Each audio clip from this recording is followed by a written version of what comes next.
بسم اللہ الرحمن الرحیم۔ وہ رات معمول کی راتوں جیسی نہیں تھی، نہ زمین ہلی نہ فضا چیخی، مگر کچھ تو ایسا ہوا جو تاریخ میں ہمیشہ کے لیے رقم ہو گیا۔ پاکستان کی افواج کے ترجمان ISPR کی طرف سے ہفتے کی صبح جاری ہونے والے بیان عالمی میڈیا پر قہر بن کے چھایا۔ ایک منظم سائبر حملے کے نتیجے میں بھارت کے 70% پاور گرڈ مفلوج کر دیا گیا۔ یہ کوئی معمولی سائبر حملہ نہیں تھا، بلکہ ایک ایسا ڈیجیٹل زلزلہ تھا جس نے نہ صرف بھارت کی توانائی کا بہاؤ روکا بلکہ اس کے خود اعتمادی کے ستون بھی ہلا دیے۔ ماہرین نے فوراً اسے یوکرین کے 2015 والے پاور بلیک آؤٹ سے تشبیہ دی، جہاں ہیکرز نے ریموٹ کنٹرول سے پورے گرڈ کو بند کر دیا۔ مگر بھارت پر ہونے والا حملہ کئی گنا زیادہ پیچیدہ، زیادہ خطرناک اور زیادہ بھرپور تھا۔ بھارت کی توانائی کا نظام ایک بھاری بھرکم نیٹ ورک ہے جو پیداوار، ترسیل، تقسیم اور استعمال کے مراحل پر مشتمل ہے۔ کسی بھی ایک نقطے پر حملہ کامیاب ہو جائے تو پوری سپلائی چین زمین بوس ہو سکتی ہے۔ یہی کچھ پاکستان کے سائبر آپریشن نے کیا۔ رپورٹ کے مطابق پاکستان کی سائبر ٹیم نے انرجی، ٹیلی کمیونیکیشن، ڈیفنس، حکومتی ڈیٹا بیسز اور حتیٰ کہ میڈیا چینلز تک پر ضرب لگائی۔ توانائی کے سیکٹر میں 10 بڑے SCADA سسٹمز کو ہیک کر دیا گیا، جن سے بھارت کی پاور جنریشن اور ڈسٹریبیوشن کی کمانڈ کنٹرول معطل ہو گئی۔ اس حملے کا اگلا ہدف بھارت کا ویب انفراسٹرکچر تھا۔ 1744 سرورز مکمل طور پر تباہ کر دیے گئے اور ان پر موجود تمام ڈیٹا مستقل طور پر مٹا دیا گیا۔ یہ تباہی صرف نجی کمپنیوں تک محدود نہیں رہی بلکہ پبلک سیکٹر بھی بری طرح متاثر ہوا۔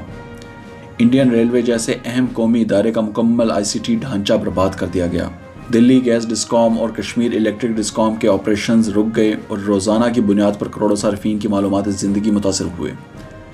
ٹیلی کمیونیکیشن سیکٹر بھی نشانے پر آیا۔ 120 سے زائد راؤٹرز اور 1310 IP کیمرے ہیک کر کے ان کی کنفیگریشن بدل دی گئی۔ حساس نگرانی کے نظام ناکارہ ہو گئے اور اہم تنصیبات اندھیرے میں ڈوب گئیں۔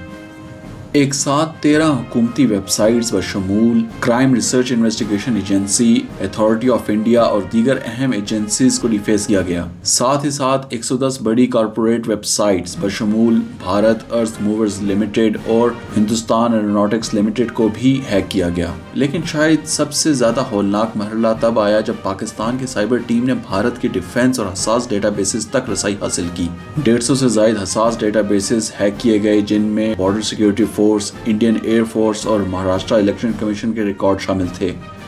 اور طور پے TM جیسے بڑے ڈیجیٹل والیٹ پلیٹ فارم کو بھی ہیک کیا گیا، جس سے نہ صرف معاشی بلکہ عوامی اعتماد کا بھی جنازہ نکل گیا۔ اسی دوران ایک علیحدہ حملے میں پاکستان کے سائبر ونگ نے Maharashtra state electricity transmission company limited کو ہیک کر کے ریاست کے بڑے حصے میں بجلی کی فراہمی بند کر دی۔ اور پھر وہ لمحہ آیا جب دنیا نے یہ مانا یہ کوئی عام سائبر حملہ نہیں تھا، یہ ایک نئی قسم کی جنگ کا آغاز تھا، ایسی جنگ جس میں دشمن کے طیارے نہیں اڑتے بلکہ اس کا ڈیٹا اڑایا جاتا ہے۔ اب سوال اٹھتا ہے، اتنی مہارت، اتنی ہم آہنگی اور اتنے مکمل تباہی کا مظاہرہ، یہ سب ممکن کیسے ہوا؟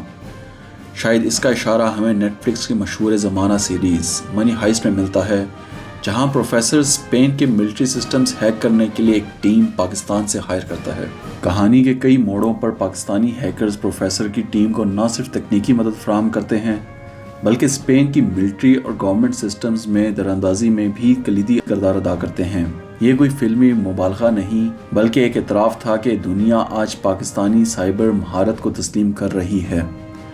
پاکستان اب صرف میدان جنگ کا فاتح نہیں بلکہ ڈیجیٹل محاذ پر بھی ناقابل تسخیر طاقت بنتا جا رہا ہے۔